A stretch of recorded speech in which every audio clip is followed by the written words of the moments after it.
What's going on, everybody? Welcome to another episode of GrownMannerisms. I'm your host, John. It's co-host Clyde.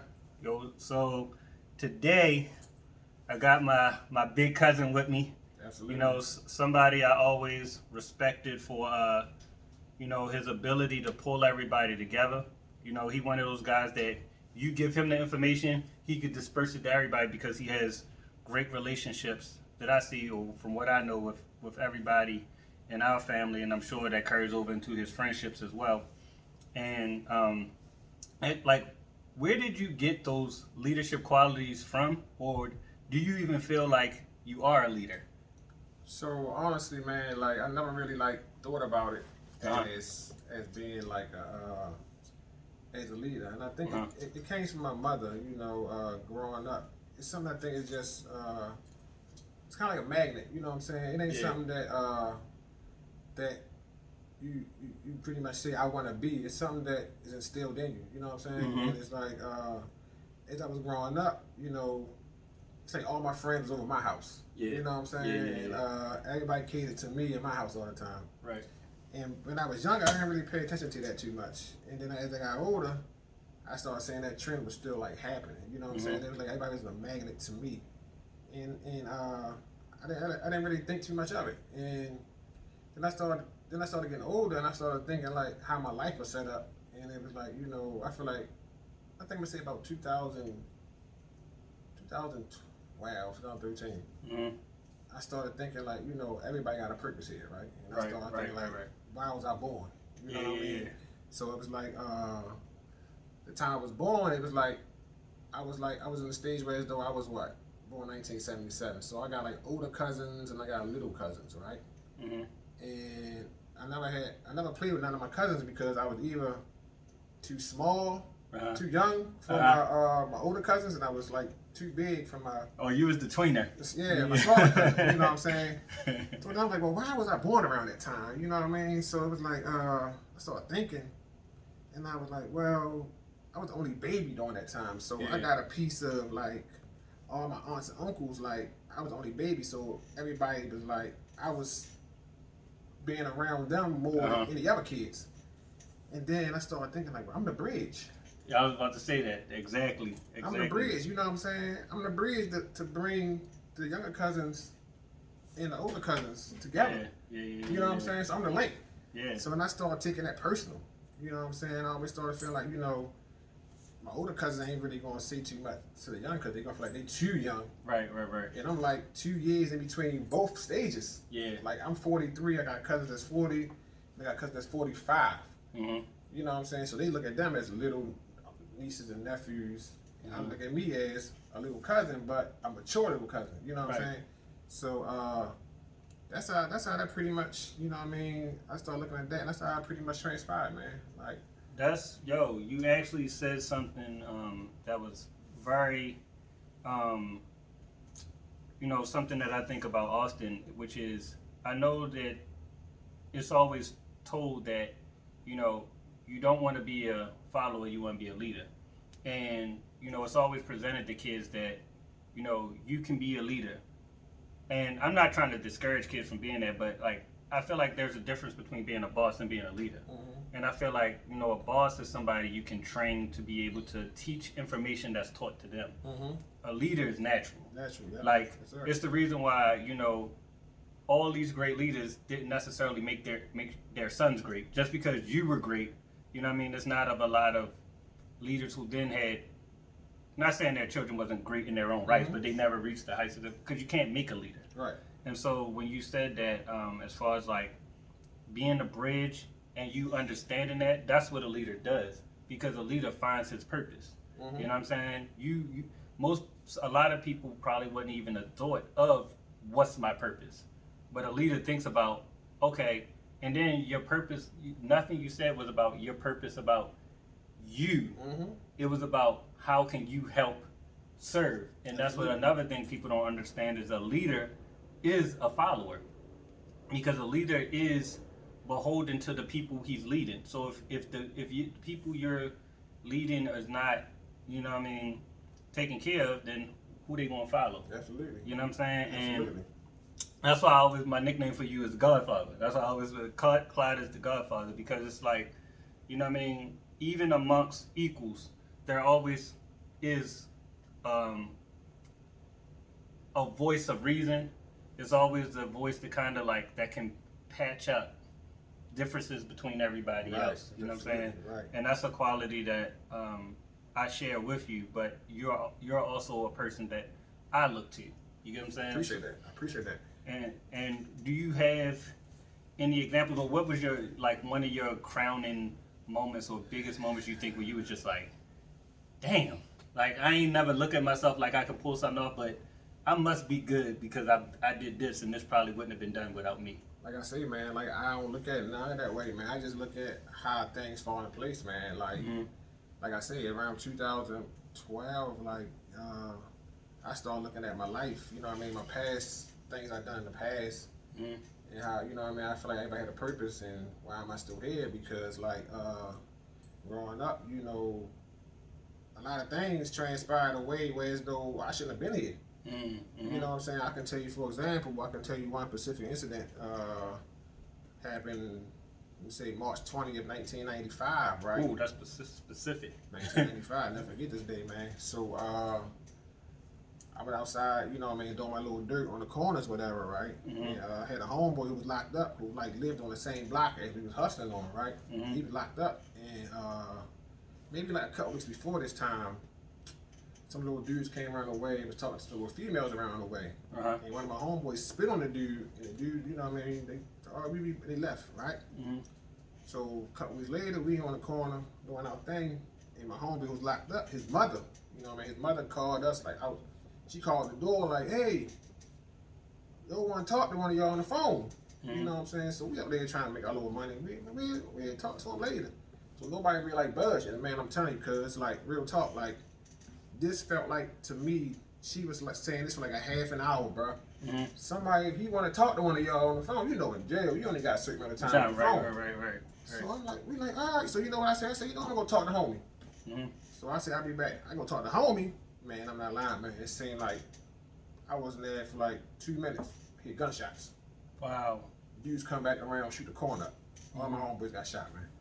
Real talk, man. So at that time, I ain't really thinking about it. You know what I mean? I ain't thinking, I'm like, damn, I'm more worried about what happened than thinking about what could have happened. You know what I'm saying? Yeah. So, and I said, once I got old, I started thinking, I'm like, damn, like, that was my calling, bro. Like, even at that point right there, it was like, you know, you here for a reason. You know what I'm saying? There's a reason why you want to take that phone call. Right. You know what I'm saying? So that, and I told my homeboy, who's actually home now, man, thank God. But I said, man, you saved me, man.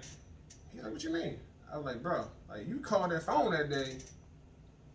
I would have been out there if you ain't called that phone that day. You know what I'm saying? At that time, you know what I'm saying? I'm sorry. I mean, thank God none of my homeboys got killed, but they got shot up. But you know what I'm saying? But not saying that I'm glad it was them and not me. No. At the same time, you know what I'm saying? Like, that could have, you know what I mean? Things could have went another way. I mean, and I got a lot of instances like that, man. Like, a lot of times, bro. Like, and I think, like, then I started thinking, like, hey, what's my purpose, man? And I was like, you know, a lot of things I've done, you know what I'm saying, I always had a good heart. You know what I'm saying? I never did nothing for myself. And I never want nobody to make the same mistakes I made. You know what I'm saying? Pay it forward, like you said. Yeah, and I pay it forward, man. And even with that statement, man, like, I got stories with that, man. I don't know how deep you want me to go, but hey, listen, we here. Let it rock. Yeah, man. So I go by this thing, man. I try to pay it forward. You know what I'm saying? Because a lot of things people done to me, like I said, I didn't even realize was like really important to me. But now I sit back and think, and I can't repay them people back. So my mentality now is, you know, I can't pay them back, but I'm willing to help. You know what I'm saying? People any way I can. You know what I'm saying? It's feasible for me. You know what I mean, to not make the mistakes I make and help them, because like I'm gonna say 1999 going to 2000. You know, I was still out on the street, whatever, and my girlfriend at the time, with my wife now, you know, she was going away to school, and she was like, you know, I want you to go find you a job. Because I don't want to have it not happen to you while I'm going out of town for school, right? So So, you know, I said I had a warrant out for my arrest, right, at that time for something I had done.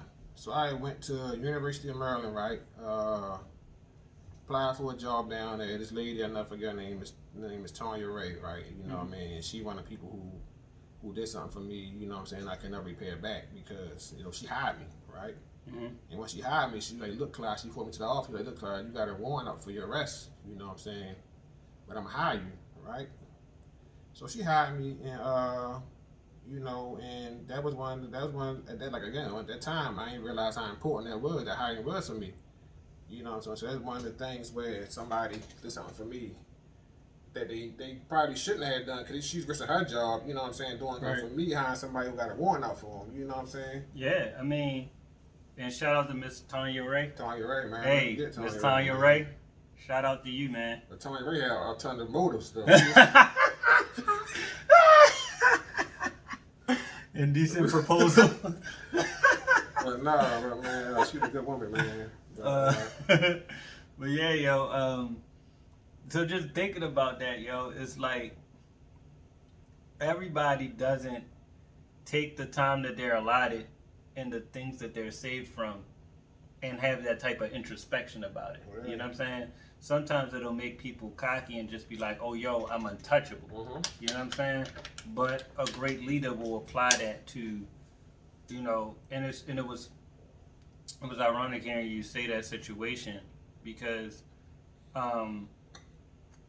you know, I've been in similar situations, but mine in that particular instance in the streets was house raids. You know what I'm saying? I think. Oh, but I got one for that too. Yeah, I was about to say, like, yo, literally, like, twice. Once time was for an extreme situation where somebody lost their life, and you know what I'm saying? Not to go into details, but you know, I just happened to be on the back steps, and my cousin was with me. My cousin, I ain't gonna say her name, but was with me, and she was like, yo, let's go around the corner real quick. And I was like, yo, like, nah, we chilling. She was like, nah, let's go around the corner real quick. Now, before we walked off the steps, the situation that happened, none of the people was even there yet. So where I was walking to was literally 3 minutes around the corner. So by the time we walked off the steps and got around the corner, not only did those people get there, but everything happened because my phone started blowing up, and I was like, what is they calling me for? Yeah, you know what I'm saying? And I was just like, when I got back around there, and now everybody got booked.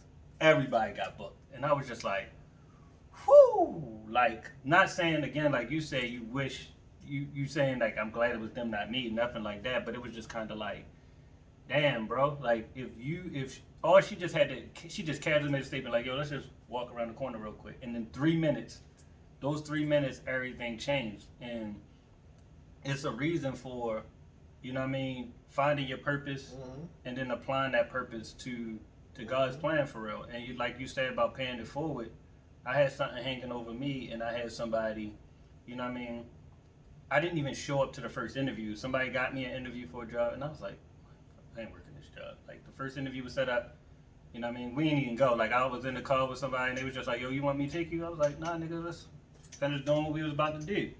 And so the job actually called me. The boss called me, not even the one of the clerks. He called me personally and was just like, I was waiting on you, man, what's up? And I was just like, well, yeah. He was like, yo, when you breeze through the fill out the application, I seen something, you know what I'm saying? And I saw something in you, so I just kind of want you to just come back in and see if you can make this work. And so the second interview I went, he gave me the job when he didn't have to even extend that courtesy back out to me. And I wound up flourishing.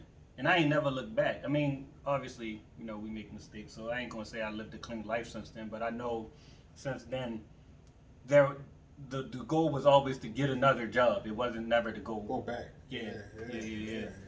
So I definitely see that, and that quality, like I said, yo, it's something unmistakable about a leader, yo. Like, you don't even know why you following somebody or why you listening to somebody. They just have a quality. Like, it's kind of like that thing where if you ain't never seen somebody kill somebody, you got people that'll be like, man, I kill you, and you'd be like, shut your bitch ass up. You ain't gonna do nothing. And then there's other people that'll be like, yo, I'm gonna kill that nigga, and you just be like, I believe him. You know what I'm saying? Like he gonna do it. You know what I'm saying? So it's something inherent in there inside you that makes people feel a certain way about you. It's something you give off. It's something, and you, like I said, you have a calmness about you. And like I said, with Mike, I call Mike steady. I don't never see Mike shaky. You know what I'm saying? And I can say I ain't never seen you, Mike, or really no, but like y'all have this. I don't know if it's a family trait, but y'all got this steadiness, bro. That I have it at times. I normally have it when something kick off. Like I get a calm before the storm. So if I'm in a situation, we could be laughing, joking, and something can happen right in front of me. Like instantly, it's like, all right, that. But y'all got a steady calmness that I try to emulate, even from afar. Even when I was a kid, every time, yo. Right. Y'all three in particular, like every time, I'm like, I want to be as cool as them. You know what I'm saying? And I always try to like be that or do that. Yeah, the key to that though, cause it's really like don't make decisions off of your emotions. Yeah, you know what I'm saying? That pretty much got me out of a lot of situations, man. Man, that's something that that should be running in my head on loop. That's something that, man, got me out of a lot of situations, because like if you do something based off your emotions, man, I wouldn't be here right now. Like, yeah. So I pretty much try to fall back and think of a rational way to do something, or how to talk, or you know what I'm saying. Sometimes it ain't all good, because some people take that as a weakness. You know what I'm saying? Like, but you know what I'm saying. But you really got you keep y'all alive to shit, man. Like, yeah. And that's pretty much how a lot of situations I got out of a lot of situations, man. Because like doing it, you know what I'm saying. Like speaking of like, my house got raided. What this? 96, 97. I had just came home from school, man. I had just got finished like doing everything that finishing everything. I had just finished everything I had to finish, right? Yeah. I know. So I'm sitting on the steps, and dude come around the corner like, God, I got some people around the corner that want something. And I'm like, all right, man, I got a few left. Let me know, because I'm ready, you know what I mean? Yeah. And it's like, and somebody else came around the corner, like, yo, it's like 25 police cars around the corner. They ready to knock somebody's house in. So I'm sitting on the steps like, damn, man, cars come around the corner, shoo, jump down in front of me, man, knocked me up the step. My little brother in the house, he probably like 6 years old at the time. They raided the house. But I'm saying that to say, like, it was a reason it happened. It was a reason why the dude brought the last from me. Because he ain't had nothing to get me on, bro. You know what I'm saying? So if they wouldn't have had the last he got from me, then I would have had something on. You know what I'm saying? Like, just little things I think like that as I got older. Like, damn, like, it's a reason everything happened. All you got to know is why it happened, bro. So you definitely that person in the family that I see. Did you take those same qualities to work? Like when you at work, are you still considered that guy, or do you find yourself, even when you don't mean to? Because I know sometimes I don't even be mean. I'll say I'm sitting in the corner quiet, I ain't even participating in nothing, but then I start seeing niggas doing something, I'm like, yo. All right, like I'm gonna just say this one thing, like put this together like this, and then I'm falling back. Yeah, man. So like that's me, man. Like even at work, I'm still the quality is a quality. You can't, like you said, it's instilled in you. Like it's no hiding it. And I don't even see it. I guess everybody else said it, because you know what I mean. I fought against it when people used to tell me. I'm like, there. Nah, I ain't. It's there, and it's kind of funny because like at work, I ain't gonna say I be embarrassed, but I be what I'm doing at my job, man. Like I'm making real good money, and if people know that this dude who leading them doing stuff and haven't even graduated from high school, man. Yo. Like, I be kind of embarrassed to tell people. Like, I be listening to people like this one girl, right? She talking. I'm listening to her, and she mad because it's somebody in a position higher than her who graduated high school but didn't go to college. And she like, well, I went to college and I got my degree, so why this person is higher than me? And I'm saying like, girl, if you only knew, I didn't even graduate high school. Yo. So I had to, you know what I mean? So I used it as motivation. Like, I know I gotta work harder because, like, I know my road was tougher than half of people. You know what I'm saying? But that's real shit though. Like, yo, I will never knock anybody for a higher education or whatever. You know what I mean? Whatever your plan is, whatever your goal is, stick with it. You know what I'm saying? Education is definitely important, but nothing beats like basic common sense, and then two, just being able to like present yourself a certain way. You know what I'm saying? I did the same thing, yo, when I was leading to, like, people was like, well, what college you graduated from? I'm like, nigga, me in 9th grade parted ways. You know what I'm saying? Then I got back in school, so I did make it to the 11th, but then we parted ways again. You know what I'm saying? So I'd just be looking at, like, sometimes people would say, like, I was having a conversation actually with my child's mother when we first met. We was walking somewhere and we was talking, and she was just like, what college you graduate from? And I was just like, West Baltimore Middle is the last place I graduated from. She was like, really? And I actually was proud of that, because I was like, I wasn't faking the conversation, so I was just like, damn, I'm smart enough for people to think, so the way you apply yourself and the way you approach things is what the quality people see in you. That's that calmness that I'm talking about, and the way it's a confidence with it. You know what I'm saying? And that transcends any degree. You know what I mean? Yeah.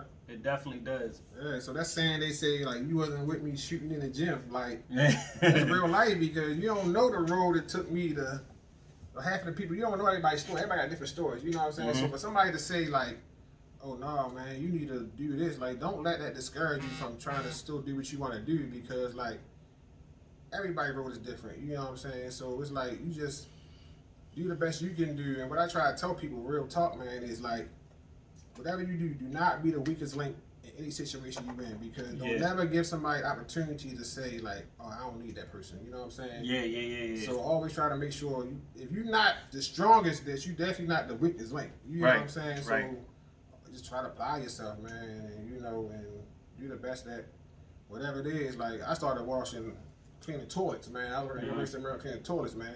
Making $7 an hour, right? I'm making $7 an hour, and as I'm making it, I'm like, damn, I can't keep making the rest of my life. You know what I'm saying? So that's how I got my GED. I got my GED, and they was like, there's some jobs at you go to East Baltimore Career Center, and they got programs in there. And they're like, all right. So I went to the program for biotech, right? The biotech program. Did that little program. I thought I was going to fail that, man. It was horrible. Like, I was bad at it. I ain't do no work. They ready to put me out. They like, you know, you're going to have to go do your internship. They're going to fail you. But so happened, I'm the only dude that drive, right? So they like, well, it's the company looking for somebody that drive. You know, they want to drive. Once you go interview. True story. I drive out there, my car break down on the way out there, bro. I called an HR lady, like, my car broke down, I ain't gonna be able to make it. She like, oh, that's your car in the overpass? And she came and got me, bro. Damn. She came and got me, took me to my interview, right? HR lady. I interviewed, my first real interview, because remember I told you, Tanya Ray was on some other stuff. So she didn't really interview me. So I interviewed the dude. He interviewed me like interview bad, man. He asked me like, tell me a little bit about yourself. The common question people ask you in an interview, tell me a little bit about yourself. Right. I start talking about my mother.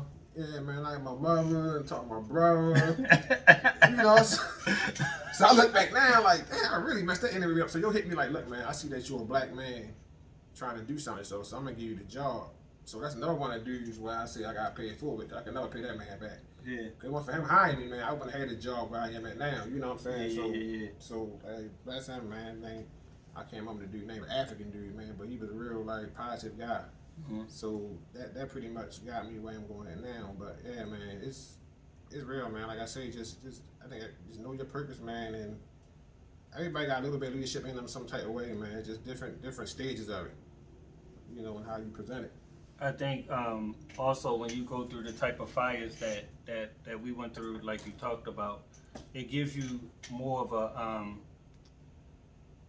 like, I don't want to say it in a bad way, like, because you definitely care about your jobs, because I care about my job, but you know, like, I be seeing people stressed out at work, and they be like, oh, like the girl you talking about, like, worrying about the wrong shit, like, oh, this person above me I got this degree and I go to college, like, you kind of be like, nigga, if the worst thing in my life right now is what I got to deal with at work, my life's pretty good. Exactly. That's why I used to tell niggas, I'm like, yo, I do my 8 hours, my 10 hours, whatever I got to do. Once I swipe that clock, bro, this job is the furthest thing from my mind. I mean, sometimes you can't help taking the stress home, but you know what I'm saying? But for the most part, I'm like, yo, if the worst thing going on in my life is what's happening at a job, my life, I'm Gucci. Yeah. Like, I'm good. Yeah, that's true, man.